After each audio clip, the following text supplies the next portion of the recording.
Hey everybody! Welcome to part 4 of my series of videos analyzing Ocarina of Time. Make sure to give this video and my channel love and attention in all the ways you can. Liking, commenting, subscribing, and hitting the bell icon for notifications if you're desperately thirsty for my content. Also, please subscribe to my Patreon if you're able. This whole thing has involved a tremendous amount of labor, and I'm pretty financially destitute in real life, hence my comically low production values. Anything you can contribute is a huge help. Question of the day. Which dungeon in the entire Legend of Zelda series, not just Ocarina of Time, do you think showcases the power of 3D design the best? Leave your answer in the comments below. Now, I'm not interested in litigating which of these two dungeons, Dodongo's Cavern or the Forest Temple, was designed first, but it seems clear that both of them were designed earlier than any of the other dungeons in the game. These dungeons form an odd pair, but I think a comparison provides an opportunity for some unique insight. They have some superficial similarities. Both dungeons are built around a large central hub room. This hub room contains some major structure that needs to be altered to proceed to the dungeon's boss, either opening up the jaws of a giant Dodongo skull or fixing an out-of-order elevator. And both dungeons involve long paths that loop back into this central hub room. In practice, though, they both feel very different. The critical path through Dodongo's Cavern is completely linear, taking the player through what amounts to one hallway after another. In contrast, the Forest Temple is a tangled knot where the path forward is never immediately obvious. In their differences, these two dungeons illustrate two competing impulses in how to deal with the inherent complexity and confusion of three-dimensional spaces. One impulse is to mitigate these difficulties. The other is to embrace them. A dungeon can feel simple or complex on the scale of individual rooms, or in overall layout. A room will feel complex if there isn't a clear path through it. The quintessential example of a room with a clear path through it is a connecting hallway. Go in one end, come out the other. The Forest Temple features several such hallways. This one has a spider in it, and that is about the extent of the resistance it offers. Contrast this room in Dodongo's Cavern. It's not very large and just looks like a simple rectangle on the map, but it has a strange, maze-like floor plan that restricts the player's visibility, and it's filled with sliding blade traps that can easily catch you off guard and interrupt your forward momentum. Another room in Dodongo's Cavern feels much simpler, even if it's bigger. This lava-filled arena is one of the biggest rooms in that dungeon. It consists of two lava pools, with lava flowing over the edge of the cliff on the upper level into the lower level. Each pool is filled with platforms that the player has to hop between in order to fight the evasive, sword-wielding reptiles called Lizalfos. On the upper level, the platforms are in an array, with the entire arena being visible over the cliff's edge through a thick cloud of smoke. The lower level of the room is a ring of platforms circling around a central spire. The spire prevents the entirety of the lower arena from being visible at a glance, and the smoke partially hides the fact that these two arenas are in the same room. But the layout of each individual arena is either plainly visible or easily intuited, and the connection between the two arenas is insignificant to navigation and easy to ignore. There's a room in the Forest Temple that provides a good bridge between talking about complexity at the scale of individual rooms to talking about complexity at the scale of an entire dungeon. This room has a strange layout that I struggle to describe. It consists of a tall brick structure, vaguely resembling a fortress. You climb up the inside of this structure, pushing blocks through its tight passages in order to open them up, and come come up to some kind of vestibule leading to the next room. Navigating it feels strange on its own, and this is magnified when the player has to retrace their steps through it multiple times in order to complete the dungeon.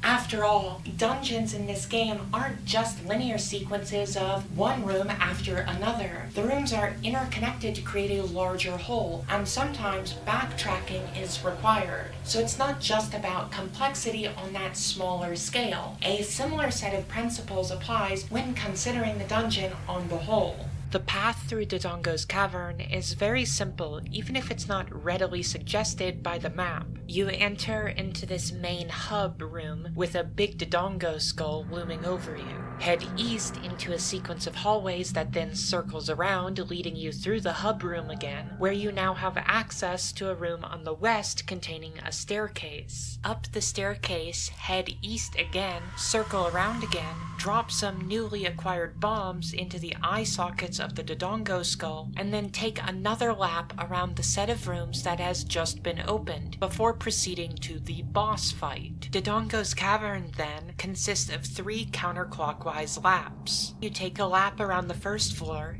take another lap around the second floor, and then you take the final lap in a new set of rooms on the first floor. Progression through the dungeon has an intuitive shape, even if the player isn't directly conscious of it. This simplicity of overall progression through the dungeon is facilitated by the designs of its constituent rooms, which are almost all some variation of a hallway with 1 entrance and 1 exit, with no meaningful branching. The only exception to this is the large room at the dungeon's entrance, the room containing the giant Dodongo skull. This room is theoretically complex, bearing multiple floors and numerous exits, but the progression through the dungeon is so methodical and predictable as to mitigate most of the confusion that this one room might cause. This is a bit of a tangent, but I want to take a moment to talk about an interesting variant of Ocarina of Time. In 2002, 4 years after Ocarina of Time was originally released, Nintendo released a promotional disc for the GameCube containing an emulated version of Ocarina of Time, as well as a remixed version of it called Master Quest, which makes adjustments to the dungeons, generally to make them more difficult.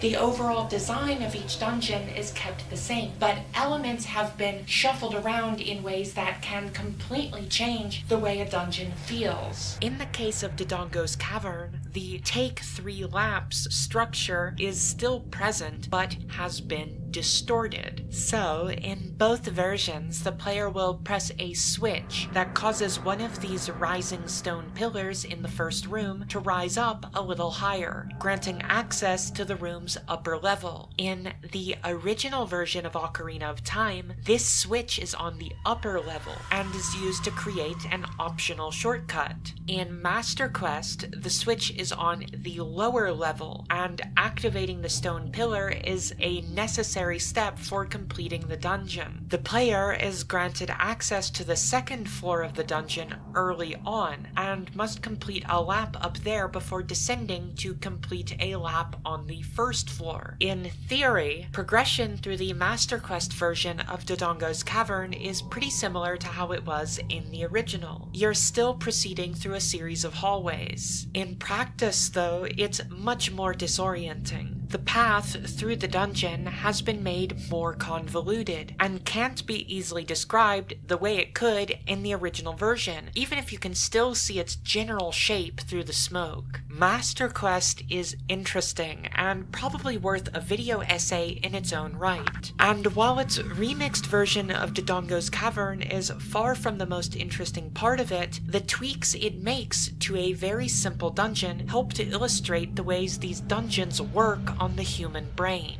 When describing their design, be that in a long-winded video essay, a terse walkthrough, or anything in between, it might seem as if dungeons are a simple list of tasks, but they don't necessarily feel like this when they're actually being experienced, especially by someone who isn't exhaustively familiar with Ocarina of Time. Even a dungeon as linear as Dodongo's Cavern can feel complex due to its presentation. The large room at the beginning is a good example of this. In both versions, the player will initially only have access to one of its several exits. But while the original version restricts the player to the lower levels, Master Quest lets the player get a good look at both levels of the room right away. Rather than giving a greater feeling of freedom, it could make the room feel bigger and more intimidating.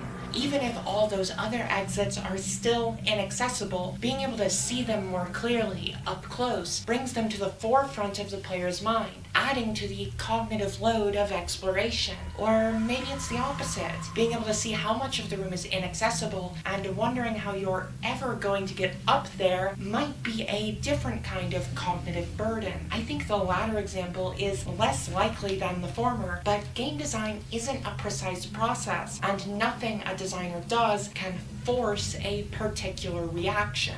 Either way, the redesigned Master Quest version of Dodongo's Cavern calls attention to the dungeon's overall structure in a way that the original doesn't. The original version feels like a simple sequence of tasks, but the tasks are arranged in an appealing way. They are varied, they're paced well, and they create little stories, or at least evocative moments. You get to see an abbreviated version of the Dodongo life cycle. First are these baby Dodongos that dig their way up out of the ground and rush at you, exploding when defeated. Then you see their awkward teenage form a few rooms later. These have a slightly more complex set of behaviors. They lumber around and breathe fire and resist damage everywhere except for their tail. They quickly spin around when the player successfully lands a hit on their tail, though, damaging Link if he doesn't guard immediately after he strikes. This approach to enemy design, which requires the player to take very specific actions to succeed, is a staple of Ocarina of Time's combat system. We've already seen it with the Deku Scrubs residing inside the Deku Tree, which could only be defeated by deflecting their nuts back at them. It's an approach that lacks the depth and dynamism of a more modern three-dimensional action game, and it lacks the clarity and speed of the earlier two-dimensional Legend of Zelda games. Still, I think there's a simple satisfaction to be found here in learning how these little dinosaurs tick and how to deal with them. And, just like their younger siblings, these teenage Dodongos explode when defeated. The third stage of Dodongo life is seen in the form of the dungeon's boss, the infernal dinosaur himself, King Dodongo, whose massive green frame positively dwarfs Link. In classic #gaming fashion, this boss is defeated by lobbing bombs into his gaping maw. So, you go from the baby Dodongos, which respawn endlessly, to the teenage Dodongos, of which there are a small handful, to King Dodongo, who is the one and only King Dodongo. One wonders if, like the real-world Komodo dragons, Dodongos are a highly competitive species that eats their young. Seeing the stages of a Dodongo's life isn't exactly a grand narrative, but it adds some nice flavor to a dungeon that could have just been a bland cave. Also adding flavor is the gigantic Dodongo skull. Maybe it belonged to King Dodongo's cooler granddaddy, the Emperor Dodongo, if you will. A great prop on its own, and opening it up by dropping bombs into its eyes is a satisfying way to head into the dungeon's climax. And who could forget the Lizalfals? A lizard so nice, you fight two of them twice. I already mentioned this fight and the arena it takes place in earlier, but I felt it was in the spirit of the thing to mention it a second time, if only to point out how great this room is, with its audibly bubbling lava, its thick smoke, and its bold, oppressive reds, contrasting sharply against the dull yellows and browns of the rest of the dungeon. The heat in this room is tangible. There's also the memorable introduction of the Armos statue. The player will have pushed around an inanimate version of this statue earlier to hold down a pressure plate. Try to move the statue in front of this treasure chest, though, and they will discover a nasty shock as it springs to life with a husky grunt before hopping menacingly at Link. Now, for the rest of the game, every one of these statues will inspire paranoia. Also, who could forget this square stone pillar, which becomes a staircase when the player sets off a chain reaction explosion at its base. Even the relatively boring tasks like shooting eye switches or lighting torches are iterations on concepts introduced inside the Deku Tree. There is a real merit to the Dodongo's Cavern style of design. It creates a tight, focused experience, an experience that still manages to show off the splendor of the third dimension as you are carefully guided from room to room.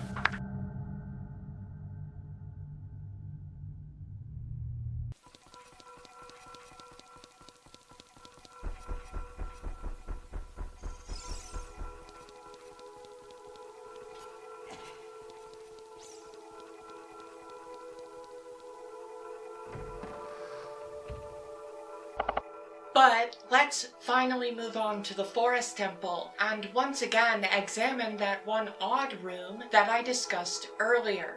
Now, this room with the strange brick structure does have a noteworthy task in it. You have to figure out how to push some blocks around in a tight space. Maybe it sounds simple, but the limited visibility and strange layout of the brick structure makes this a trickier task to comprehend than anything seen in Dodongo's Cavern. And it's not the only room in the Forest Temple where you can say that. But even though the difficulty of navigating individual rooms is generally higher than it was in Dodongo's Cavern, this small-scale navigation isn't really the focus of the Forest Temple.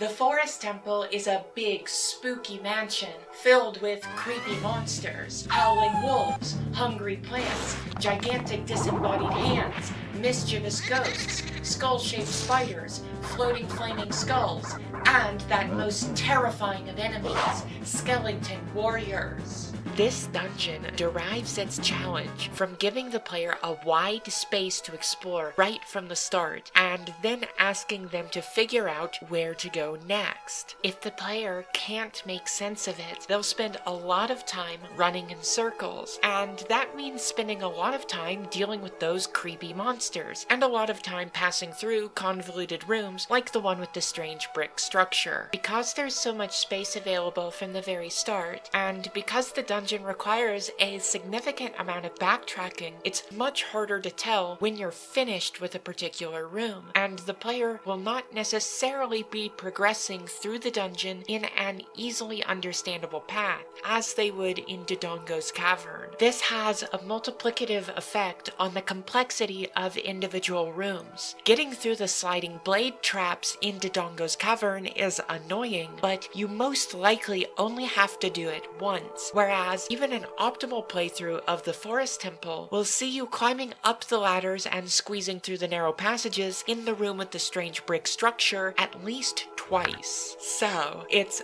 not enough to be conscious of the challenges present in each room. You also have to be conscious of how different rooms connect to each other. This dungeon is much wider than it is tall, but vertical movement is surprisingly frequent between vine walls, ladders, and one-way drops. These features are important for exploration, but they aren't visible on the map, and so must be memorized. Moreover, the dungeon is loosely symmetrical. Why would this be a problem? The important word there is loosely. So, for example, there are two courtyard areas connected to the northwest and northeast exits of the central hub room. These courtyards look similar, but have different functions and are accessed in different ways. The most noteworthy visual feature of these two rooms is how distinct they are from the rest of the dungeon. They're a spot of greenery open to the bright blue sky, while the rest of the dungeon is drab and dim. The details of what distinguishes one courtyard from the other are easily missed because the two courtyards are both similar in how distinct they are from the rest of the dungeon. In fact, until I started doing the research for this video, I always remembered the two courtyards as being one large room.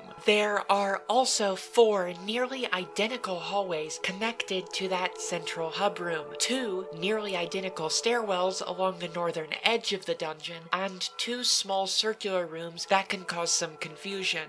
If you get mixed up in one of these hallways or rooms, it's all too easy to start going in the wrong direction, especially considering that this dungeon's compass is found relatively late. You get the map much sooner, and it makes the dungeon symmetry plainly visible. But here in Ocarina of Time, the map no longer has that direct, obvious relationship to the dungeon itself that it had in the 2-dimensional games. This is because A Link to the Past had a fixed, overhead perspective, whereas the perspective in Ocarina of Time is ever-shifting. With Ocarina of Time's introduction of 3-dimensional visuals, and more specifically, a 3-dimensional camera, suddenly rooms in a dungeon can't be understood as a single image seen from a fixed perspective. So, even though the maps seen in Ocarina of Time aren't exactly difficult to understand, there's still an act of mental translation that has to take place before you can understand how they relate to the spaces that Link is in.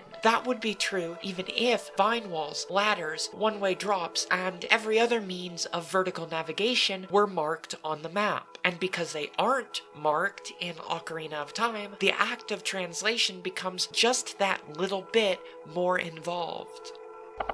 All of the features I've listed so far reflect, in some way, the difficulties of orientation in a 3-dimensional game. Now, I try not to be too prescriptive about what is and isn't possible in 2-dimensional and 3-dimensional games. After all, the Legend of Zelda series had always experimented with representing 3 dimensions and different camera perspectives. 2-dimensional design and 3-dimensional design bring with them different tool sets for creating different emotional effects, and each approach makes certain things more visually intuitive while obscuring other things. I like to talk about it in more direct, concrete terms. For example, consider the central room of Dodongo's Cavern. In an overhead view, the giant Dodongo skull wouldn't be visible unless you were close to it. With Ocarina of Time's dynamic 3-dimensional camera, though, the skull looms over the entire room, always visible unless you are looking in the opposite direction. Or, to go somewhere completely different, consider the race through the catacombs underneath the grave of Dompe the Gravekeeper. It has a lot of sharp, blind turns, which contributes to a harrowing, claustrophobic feeling. Cutting off the player's visibility like this feels natural with Ocarina of Time's 3-dimensional visuals. Previous Legend of Zelda games had their own ways of limiting visibility, but their overhead perspectives make it trickier to hide things around corners. Talking about things that make more visual sense in 3 dimensions brings us to the Forest Temple's most iconic feature, located along the dungeon's western and eastern edges. These 2 bodacious hallways are totally twisted, dude. Specifically, twisted at a 90-degree angle. As Link runs through them, the whole world seems to rotate around him. Sometimes, though, they can be straight, normal hallways. Depending on which state they're in, they connect to different rooms. Both of these hallways can be toggled between their straight and their twisted states by shooting an arrow at a switch shaped like an eye, once the dungeon's main item, the fairy bow, has been obtained. Like I said, I don't want to be too prescriptive. I don't want to say that depicting this would have been impossible in a 2-dimensional game. I can actually think of some ways they might have been able to do it, but depicting them in 3 dimensions makes the effect immediately intuitive and allows the emotion to take center stage. The distorted geometry and gravity of these hallways is classic haunted house stuff, a perfect fit for the Forest Temple with its spooky theming. Despite the immediate clarity that the 3-dimensional visuals provide, twisting and untwisting these hallways does still make the experience of navigating the Forest Temple more convoluted. You have a baseline of clarity that interesting confusion can be built off of.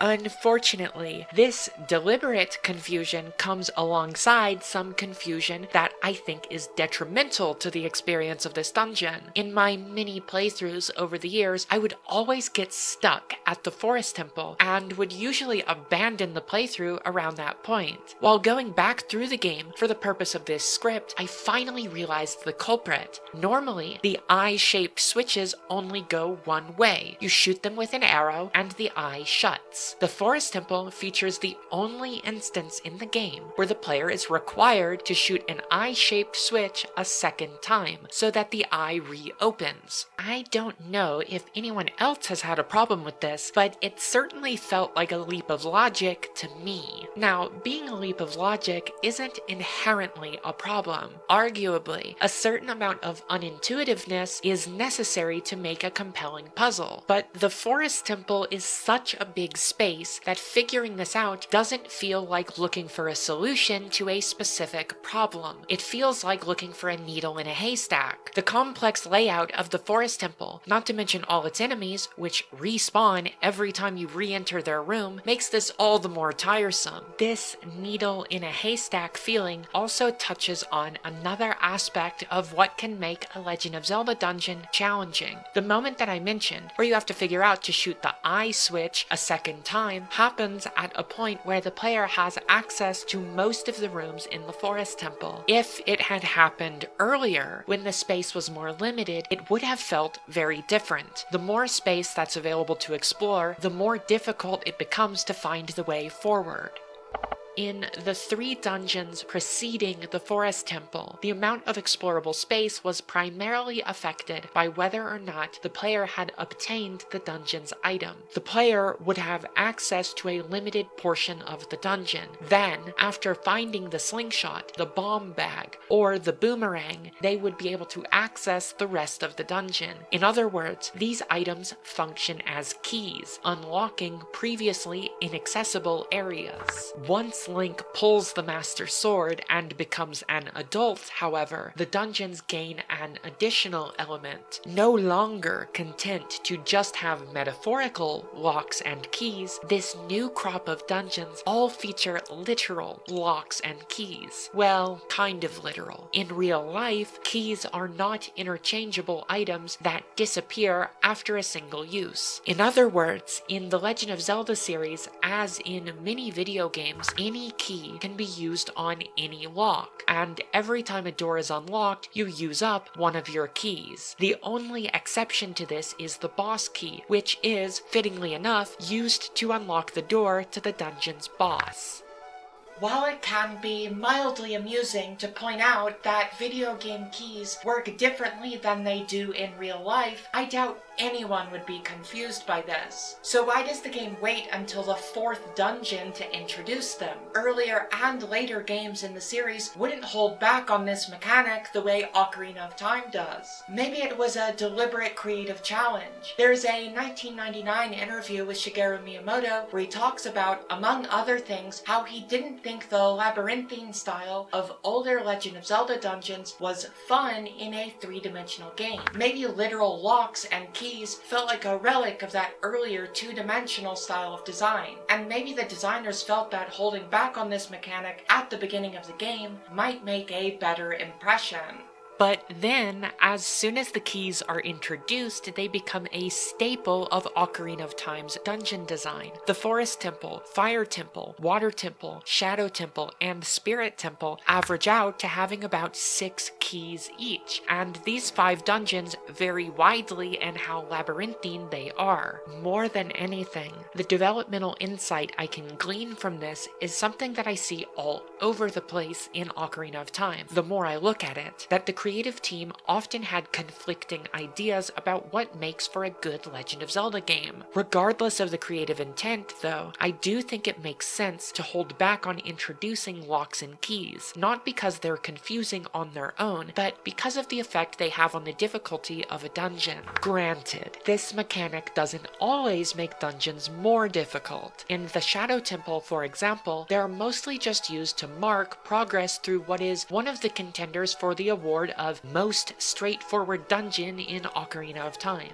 The more elaborate Spirit Temple uses them in a similar way. They're used to keep the player contained to a smaller section of the dungeon early on, rather than to add an extra layer of complexity. The Forest Temple, Fire Temple, and Water Temple all make use of them in a way that adds difficulty. We'll focus on the Forest Temple. I've already discussed the size of the Forest Temple and specifically how much of it is explorable right from the start. So if the player comes upon a locked door, there are inevitably going to be a lot of places to look for a key. One of the other factors contributing to the Forest Temple's difficulty is how there isn't a consistent pattern for when locks appear, or for where keys are found. The bulk of the correct route through the dungeon is a roughly clockwise loop around the outer edge. All 5 of the locks are found along this route. Firstly, this is inconvenient because the route is one way and doesn't have any shortcuts, but also not every door on this route is locked. There's no way to intuit ahead of time if you should double back to look for keys. Even more inconsistent than the distribution of locks is the distribution of keys. Only one of the keys is found along this clockwise route, while the other 4 are found in other parts of the dungeon. The dungeon has 6 fights that could be characterized as mini-bosses, 4 encounters with the ghostly Poe sisters, and 2 encounters with the skeleton warriors called Stalfos. One of the Stalfos fights and one of the Poe sister fights yields a key, whereas one of the other Poe sister fights yields the compass. The remaining 2 Poe sister fights yield no prize at all, and the second Stalfos fight yields the dungeon's item, the bow and arrow. One key is found after defeating a minor enemy, a giant hand called a floor master, off in a side room. The remaining 2 keys are found through exploration. One of them is located in the dungeon's opening room on top of a tree, and the other is located in an underground tunnel underneath the courtyards.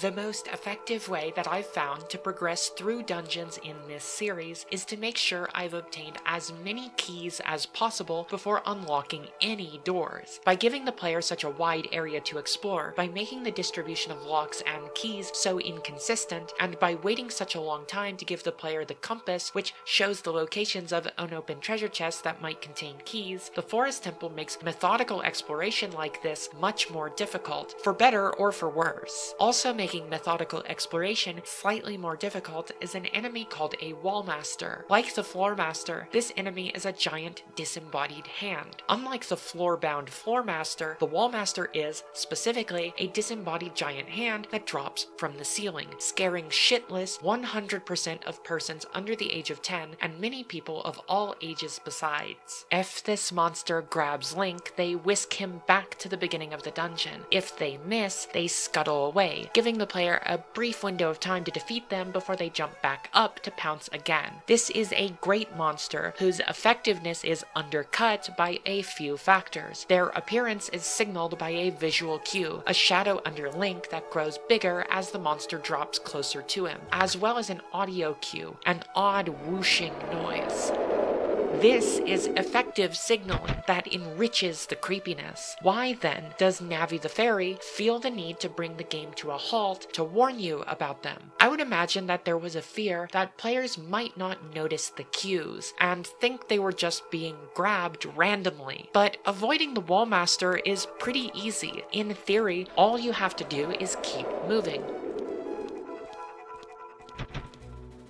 But it's actually even easier than that in practice. Wall Masters appear in 2 rooms in this dungeon, namely the 2 square rooms connected to the 2 twisting hallways. These rooms are small and fairly easy to navigate. You might fumble a jump and fall off one of the platforms, but you are a quick ladder climb away from getting back where you need to be. Running out of the square room into the twisting hallway, jumping off a ledge, climbing a ladder, all of these things are sufficient to shake off the attention of a Wall Master. They even disappear if you switch to the first-person camera. Nearly anything you can do in either of these rooms is a way of avoiding them. Still, how much does it really matter? Getting taken to the beginning of the dungeon is annoying, but it leaves a strong impression the first time it happens. Taking into account both their memorably creepy undead appearance and their connection to 2 of the most unsettling and visually iconic rooms in the Forest Temple, I think the humble Wall Master can get away with being easy to thwart. The Wallmaster is an enemy that appeared in previous games in the series, so it's not as if they only became possible with the jump to the third dimension, but Ocarina of Time's three-dimensional perspective gives them a slightly different flavor. The player feels closer to Link, and so, in turn, feels closer to this gross creature stalking him. The merits of the Forest Temple's approach to dungeon design, both for gameplay and atmosphere, are apparent in its broad architectural ideas, but smaller details, like the way the dungeon showcases how scary Wallmasters are in 3 dimensions, are important as well, and there are plenty more of these details. The dungeon's entrance is one of my favorite rooms in Ocarina of Time. For one, as the player enters, their view is centered on the front door of a stately manor, flanked first by imposing stone columns and then again by 2 tall trees. But unsightly vines hang from the lintels of the columns and from the branches of the trees, and the path to the entrance has been overtaken by a thick carpet of grass. It communicates the spooky abandoned mansion concept right away. The wolf-like enemies called wolfos that sprout up from the ground with a sharp howl as Link approaches help sell the concept even further. Then there is the hub room at the dungeon's center. The ghostly Poe sisters steal the flames from its 4 torches, leaving the room feeling dim and lifeless. As the player defeats the Poe sisters and returns the flames, the room fills up with warm light. The first 2 of those Poe sisters, by the way, are found in these stairwell art gallery rooms, where you have to hunt them down with your bow, shooting at them as they hop from one painting to another. Sure, you could do this in a 2-dimensional game, but with Ocarina of Time, you have to switch to the first-person camera and stare at their eerie paintings through Link's eyes. The third Poe sister hides behind the room with the checkerboard flooring and the falling ceiling. Once you get past that obstacle, you'll have to put together a block puzzle before she reveals herself. After you've dealt with 3 of the sisters, the 4th and final Poe sister appears. She pretends to cry as you approach her, dropping her facade with a maniacal laugh as the fight begins. The Forest Temple is haunted by a variety of spirits, with a variety of dispositions. The Poe sisters are mischievous. The Stalfos and the Wallmasters are aggressive. There are also these floating skulls wreathed in blue or green flame, monsters which are, for some reason, called bubbles, whose demeanor I find more ambiguous. Then there is the more natural flora and fauna. The wolfos at the entrance and the octoroks in the courtyard seem to me like naturally occurring monsters that were drawn to the corruption of this place. The decubabas were probably otherwise normal plants that have been warped and mutated, and the skulltulas are spiders who evolved skull-like markings in order to blend in with all the rest of the skulls. There's a great sense of malevolent ecology here. But it's not just the spirits and the wildlife. The dungeon's architecture is also malevolent. It's not just the twisty hallways, though they are a good example. Consider this strange room connected to the twisty hallway on the dungeon's east side. It's a simple puzzle platforming challenge. You have to hop across these spinning platforms and line up a shot, so you can shoot an arrow through a torch, carrying a flame to melt the ice, covering an eye switch. Aside from this simple challenge, the room has a unique, sinister atmosphere. Underneath the moving platforms, there is a sickly purple haze that damages Link if he falls. And there are also these spikes between the platforms. They don't damage Link, but combined with the purple haze, they convey a sense that the room's architecture is hostile to Link. The spikes are teeth, and the haze is some kind of digestive fluid. The room is trying to eat him.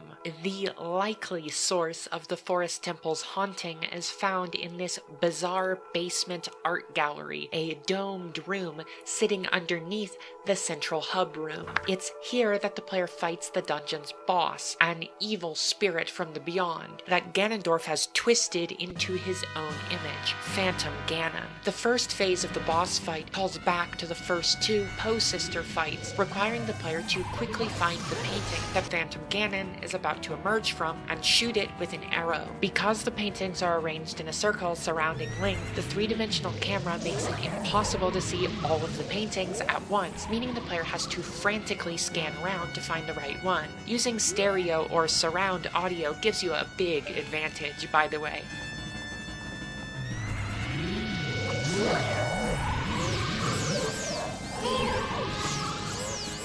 The second phase is a tennis match, where Phantom Ganon serves balls of magic electricity that Link has to hit back at him with his sword, or by swinging an empty bottle, if you're into that. This tennis-style boss fight was also done in A Link to the Past, so there is certainly no arguing that it's only possible in a three-dimensional game. Here, the benefits of three dimensions are less obvious, but no less impactful. The fight now has this dramatic, cinematic framing. For young Link, Z targeting served to emphasize how small and weak he is compared to the big monsters he's facing. But with this boss fight, Link's new adult body has a strong presence in the frame, and we see the makings of someone who can challenge Ganondorf.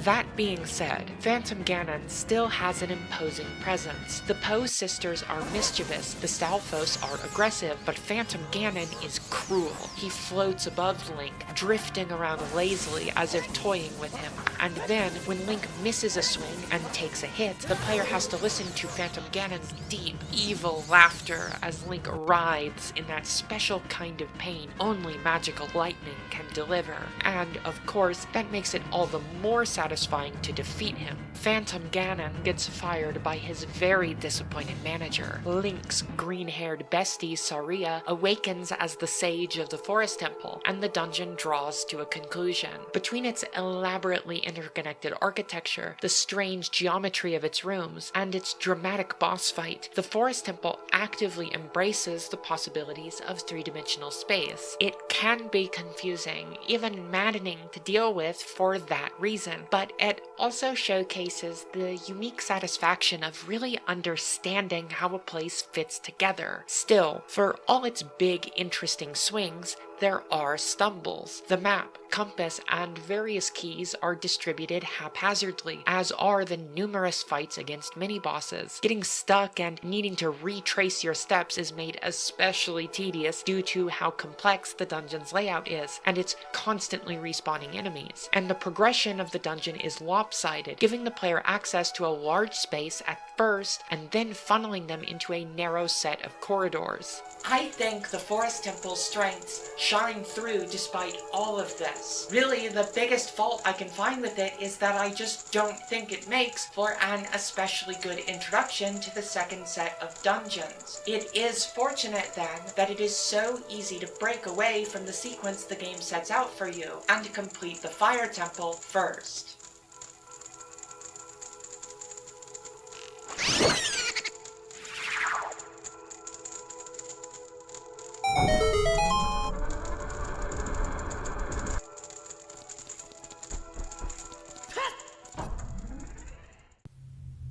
Thanks for watching.